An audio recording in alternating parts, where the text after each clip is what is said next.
Hello दोस्तों, नमस्कार। कैसे हैं आप लोग? उम्मीद करते हैं आप लोग अच्छे होंगे, क्योंकि आज बहुत दिनों के बाद हम लोग का मुलाकात हो रहा है।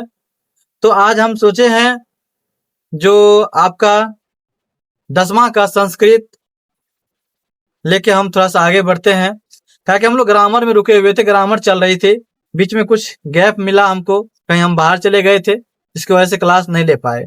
आज से हम फिर स्टार्ट कर रहे हैं। तो चलिए सबसे पहले हम संस्कृत का किताब स्टार्ट करते हैं।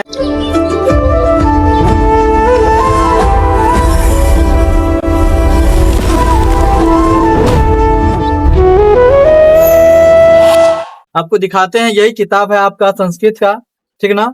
और इसी को आज हम लोग देखेंगे, इसी के बारे में जानेंगे, कैसे कैसे प्रश्न आता है, कहाँ से आता है, और थोड़ा डिटेल हम लोग इसके बारे में बात करेंगे, ठीक ना। पूरा विस्तार से बात करेंगे। तो चलिए सबसे पहले आपका किताब का नाम क्या है, आप लोग देख लिए होंगे। आपका किताब का नाम है प्यूसम। क्या नाम है? प्यूसम।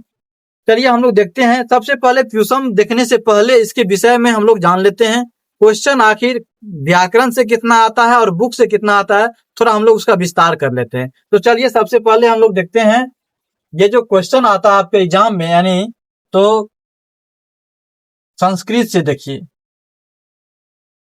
संस्कृत से आपका 2 जगह से प्रश्न आता है, ठीक है। तो सबसे पहला कहाँ से आता है वो देखिए आप। तो एक आता है किताब से, और दूसरा आता है आपका, कहां से आता है दूसरा? दूसरा आता है आपको व्याकरण से। व्याकरण से कोई दिक्कत? पहला आता है किताब से, दूसरा व्याकरण से। तो हम लोग अभी व्याकरण को ना देखते हैं, चलते हैं किताब की ओर। कहां चलते हैं? किताब की ओर। तो सबसे पहला हेडिंग बनाइए आप लोग किताब, ठीक। अपने अपने कॉपी पे हेडिंग बना लेंगे किताब, ठीक है। तो हम लोग अभी किताब के बारे में बात करेंगे। तो थोड़ा सा यहाँ मार्क का बात करते हैं, यानी कि 40 नंबर आपसे लगभग आपकी किताब से आता है, और जो है 60 नंबर आपके व्याकरण से आता है, व्याकरण के भाग से, ठीक है। तो 40 नंबर का हम जिक्र करते हैं, ठीक ना। चलिए, तो सबसे पहले 40 नंबर में क्या होता है आपका प्रश्न जो आता है आपके एग्जाम में, 2 तरह से आता है।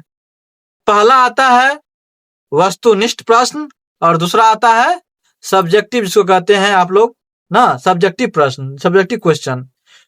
तो चलिए देखते हैं वस्तुनिष्ठ प्रश्न।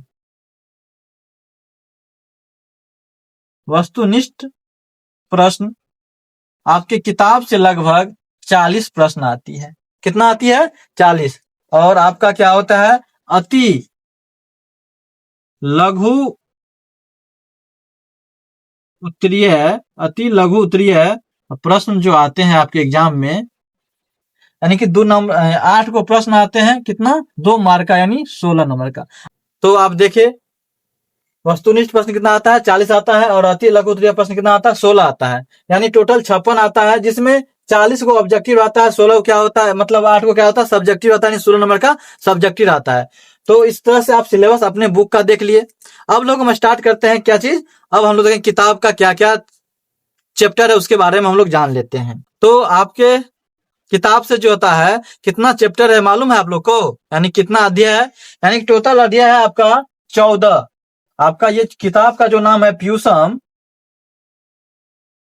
प्यूसम जो है, प्यूसम, इसमें कितने अध्याय है? टोटल आपका 14 अध्याय है। कितना है? 14 अध्याय। और अभी हम बताए थे आपको, टोटल किताब से कितना अंक आता है? 56 आता है। कितना आता है? 56 अंक आता है। तो लगभग यहाँ 14 चैप्टर है, तो प्रत्येक चैप्टर से कितना आ जाएगा? 14 चौका 56, यानी 4 अंक का प्रत्येक चैप्टर से लगभग लगभग रहेगा। ऐसा कोई फिक्स नहीं है, हम अनुमान लगा रहे हैं, ठीक ना। एक एवरेज ले रहे हैं, कितना आएगा? लगभग 14, यानी कि एक तरह से 6 भी अंक आ सकता है, 10 भी आ सकता है, ऐसा नहीं है जो फिक्स है। ये बोर्ड पे डिपेंड करता है माय डियर, ठीक ना। तो लगभग लगभग 4 अंक का प्रत्येक चैप्टर से क्वेश्चन आपको देखने के लिए मिलेगा, ठीक है। कोई दिक्कत यहाँ तक? अब देखिए 14 चैप्टर जो है आपका, उसको हम लोग देख लेते हैं बारी बारी से, कौन कौन चैप्टर है, ठीक ना। देख लीजिए। तो पहला चैप्टर हो जाता है आपका मंगलम,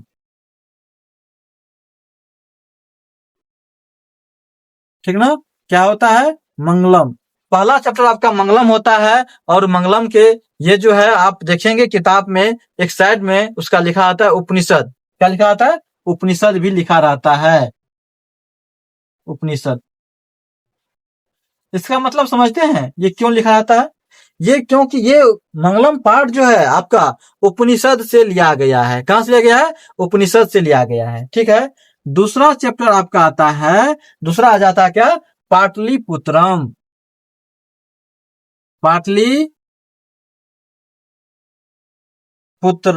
पाटलिपुत्र वैभव। पाटलिपुत्र वैभव ना, ये दूसरा चैप्टर आता है आपका पाटलिपुत्र। और ये क्या है? ये आपका निबंध है, ये आपका निबंध है। ठीक, क्या है? ये निबंध है। ये क्या है? उपनिषद से लिया गया। उसके बाद तीसरा आता है आपका, क्या आता है? आलस। तो आप देखे इसमें जो है 14 चैप्टर दिया हुआ है, और आप 14 चैप्टर का क्या कीजिएगा, बारी बारी से अपनी किताब में उसका अध्ययन कीजिएगा। जरूरी है माय डियर, जब तक आप चैप्टर के बारे में जानेंगे नहीं कौन कौन चैप्टर आखिर मेरे सिलेबस में है, तब तक आपको भली भांति उसके आप दर्शन नहीं कर पाएंगे। इसलिए पहले चैप्टर का, किसी भी विषय की बात करें तो उस चैप्टर का जरूर आप लोग अध्ययन कर लीजिए, कौन कौन चैप्टर है, तब तो उसके अंदर हम लोग जाएंगे। तो आप क्या करेंगे, सबसे पहले 14 चैप्टर का नाम को जबान पे रखेंगे, इसको अपने आप में याद कर लेंगे, और उसके बाद हम लोग चलते हैं अगले वीडियो में। जो है यानी कि आने वाले जो वीडियो होगा उसमें हम लोग मंगलम पाठ को लेकर आपके सामने आएंगे और उसके बारे में बताएंगे। तो चलिए आज तक, अब तब तक के लिए राधे राधे, धन्यवाद।